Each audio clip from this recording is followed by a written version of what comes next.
One of the biggest issues I see, I'll just read this off, for barbers, the problem in their business is that the way they're marketing their business is not aligned with the way a barber who makes as much as you do from both your clients flying and driving. You have clients flying and driving hours. For sure. And also you get paid on TikTok. Yeah. So what's the biggest difference you're seeing in the way they're marketing? Oh, people just value me so much more compared to that $30 version of me who was doing the same haircuts. People just value me more because they see that people are willing to drive an hour and a half, 2 hours regularly. People are willing to fly in from the UK, from other parts of the state, of the country. And I mean, really, if I'm being honest, I'm doing the same haircuts I was doing at $30. Yep. But they value me different. The people even close to me is like, man, this guy drove 3 hours away, and I live 30 minutes away. Why wouldn't I come to this guy if he's the guy that's doing it? Yeah. Okay. And then to piggyback off that question, generating new, higher-paying clients. So many barbers that's their number one problem. They don't know this, but that's actually the one thing that if they solved, their life would change. Just learning how to generate new, higher-paying clients. Right. That's something that within the last couple of years you've mastered. Yeah. What was it that you changed? Showing people that I fix a problem. Yeah. Majority of barbers just do like before and after. They want to be versatile. They want to be appeasing to other barbers. Whereas me, I didn't care about what other barbers thought. I didn't care about being the best barber. All I cared about was that the people that was watching my work and was actually going to come get a haircut and actually pay me, that they knew that they were going to get exactly what they wanted. Boom.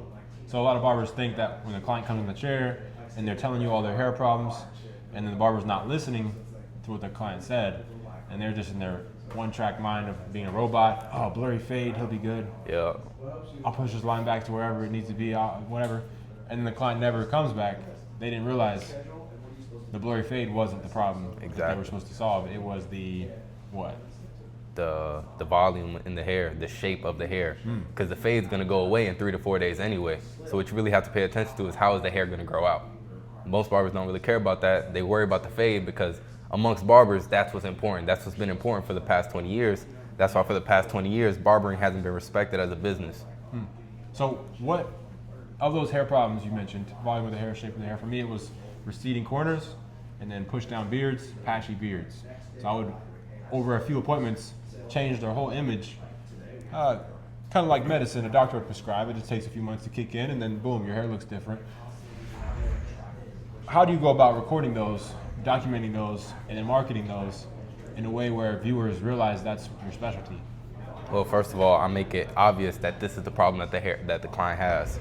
They have thin, straight, flat hair where they have trouble getting volume, getting texture.